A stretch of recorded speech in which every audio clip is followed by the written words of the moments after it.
The psalmist asks, "What is man that you keep him in mind?" Years ago, with my parents and my brother, we were driving past fields of white crosses, and we knew that Uncle Willie was somewhere in there.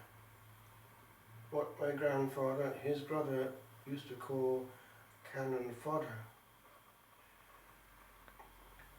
There were quite a few Irish also who went out there, even though actually they weren't conscripted. And there is a picture in the Anglican Cathedral in Belfast of young Irish soldiers on their knees in prayer just before going to the onslaught. These Irish, and actually the Welsh too, carried faith with them. In Wales there had been, not long before the Great War, the Great Revival of 1904-1905. In Ireland they carried the simple faith, the strong, well-rooted faith of the Irish. And there are pictures of the way that it was expressed, old Corpus Christi processions, and there was a custom of putting a wooden frame outside the house by the window and of preparing the way for the Blessed Sacrament to be honoured with flowers. It was the simple faith that was transmitted essentially until bit by bit forces, extraneous forces, came in right into the heart of the family with the modern means of communication, bringing in other cultures and making it difficult for the regular family rosary to be maintained. For even in penal times, that was always said. The faith was there. And even to our day, those who have known the strong faith of old are still actually points of reference. They are still present, for instance, in funerals. The grandparents and great-grandparents knew the faith of old. And a grandparent has a ministry in our time. If they are playing with the little ones, they can also bring in our Blessed Lord and our Blessed Lady, the saints, the faith, the Blessed Sacrament, just as part of life, taking them perhaps while shopping to an open church. It's just a part, a natural part of the life of a child who has come straight from God and as yet is not contaminated. But the devil, of which the gospel of this day speaks, is trying to get at the little ones as soon as he possibly can. And he's succeeding very well, unfortunately, in our sleepy day. Time passes and we pass with time. My friend Ray, who used to come here, but died in his late 30s, had strong faith from his family, including Emily, his dear grandmother, who would have had her birthday today. This would be her 7th birthday, actually celebrated in heaven, we hope. But she came for Ray exactly a year after she had herself gone. And these strange encounters between generations are out there. People do have strange experiences while dying sometimes, opening their eyes and as though looking at people or something. What's going on there? Is it the Lord? Is it Our Lady? Is it a saint? Are they family members? And some who have actually momentary death do sometimes see members of the family coming. Interesting. The frontier is very thin. And Ray's death was quite moving, the way that he went while about to watch the anniversary Mass of Emily Kane, for whom this Mass is being offered, his grandmother. for he had been singing in her ear Our Lady of Knock, and that was sung a year later as his own body was being taken to Navan Cemetery from a full church, deeply moved.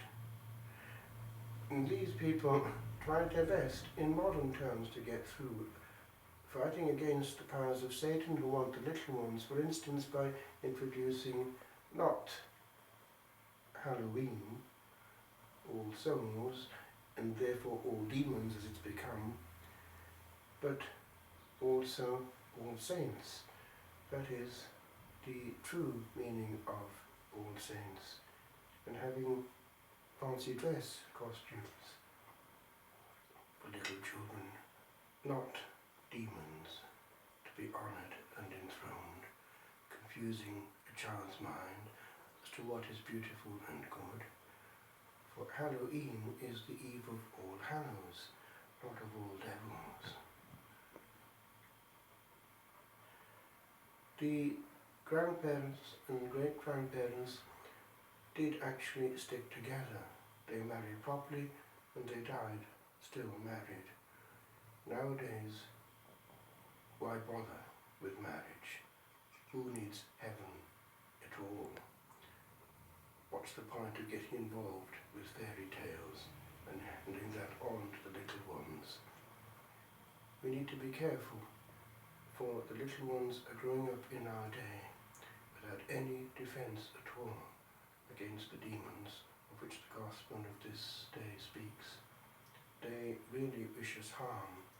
They want our soul. They want in particular the innocent. But they also want the family, and they're getting it through coming out of screens, the Trojan horse of our day. We cannot have grace and peace and noise and hell in the same place.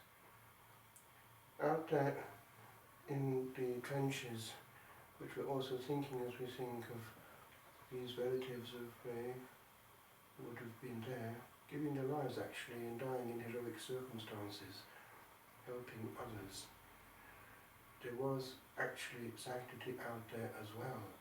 And I heard and read, even my father knew about it, that there had been strange interventions.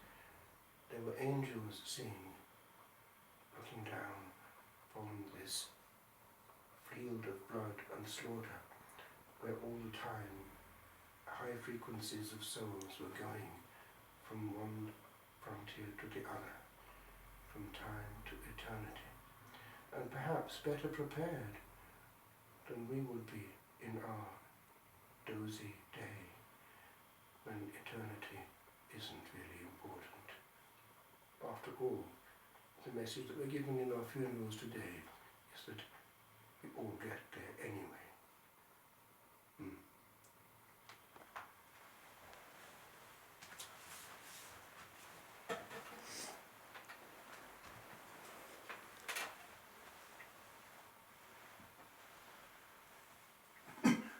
Oh God, our help in ages past, our hope for years to come, our shelter from the stormy blast, and our eternal home. Beneath the shadow of thy throne, thy saints have dwelt secure. Sufficient is thine arm alone, and our defence is sure. Before the hills in order stood, all earth received her frame. From everlasting thou art God, to endless years the same. 1,000 ages in thy sight are like an evening gone, short as the watch that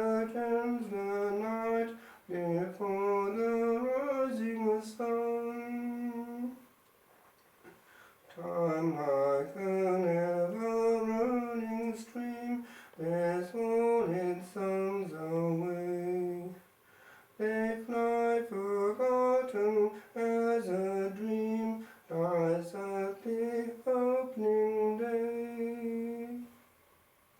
O God, our help in ages past, our hope for years to come. Be thou our God while troubles last, and